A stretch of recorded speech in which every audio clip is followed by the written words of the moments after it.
Le Sim GTS 300 millésime 2012 arrive à point nommé pour remplacer un prédécesseur qui a beaucoup fait pour la renommée de la marque en France.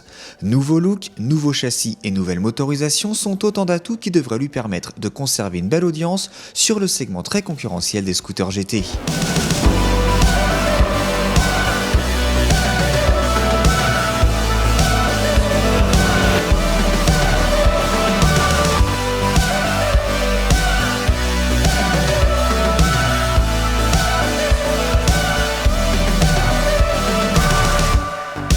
Ce nouveau GTS adopte d'abord une ligne plus élancée qui tranche avec le style rondouillard de l'ancienne version. La nouvelle face avant prend de la hauteur et accueille à présent deux larges phares toujours rehaussés d'une barre de diode et surmontés d'un large pare-brise profilé. Les clignotants sont directement logés dans les rétroviseurs qui peuvent d'ailleurs se replier lors des remontées de fil ou pour stationner.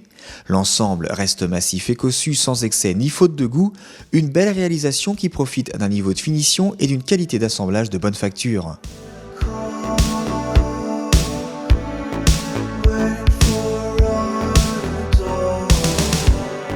La selle montée sur vérin hydraulique se déverrouille depuis le contacteur ou directement depuis le guidon.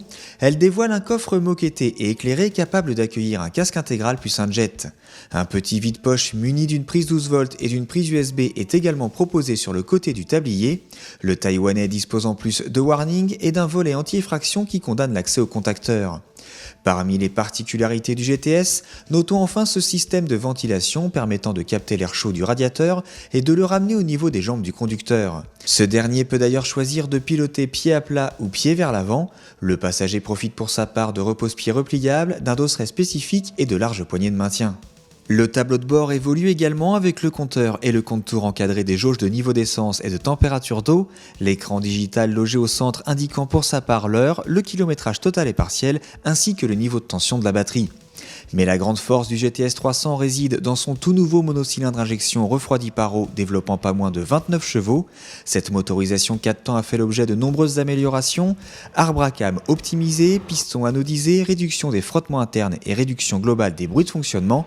La courroie de transmission est également renforcée, améliorant de 40% sa durée de vie. À l'usage, ce nouveau bloc 300 est assez impressionnant, offrant des démarrages vigoureux suivis d'une montée en régime rapide jusqu'à atteindre une vitesse de pointe supérieure à 140 km/h. Les reprises franches permettent d'effectuer des dépassements sans appréhension, le tout dans une incroyable douceur et un bruit de fonctionnement particulièrement feutré. Le châssis renforcé encaisse la cavalerie sans broncher en offrant une tenue de cap précise et une stabilité exemplaire. Attention tout de même aux excès d'optimisme sur route glissante, car l'arrivée du couple peut mettre à mal une monte pneumatique bien plus à l'aise sur le sec que sur le mouillé. De leur côté, les suspensions travaillent correctement, notamment la fourche qui gomme efficacement les petites imperfections de la route. Le combiné amortisseur arrière se montre en revanche plus ferme au passage des raccords saillants. Les commandes tombent parfaitement sous la main et n'appellent aucune critique, sauf un léger manque de feeling au levier droit. L'emploi du levier gauche est bien plus probant, celui-ci agissant conjointement sur les freins avant et arrière, avec une puissance et une progressivité très rassurantes. La place à bord est convaincante, avec des genoux suffisamment éloignés du tablier et une hauteur de selle de 760 mm adaptée à tous les gabarits. Au terme de cet essai, force est de reconnaître que le GTS millésime 2012 est une franche réussite. Le constructeur taïwanais a géré de main de maître une remise à niveau qui s'imposait face à la concurrence. Cette nouveauté a fière allure et s'inscrit sans complexe dans la mouvance actuelle.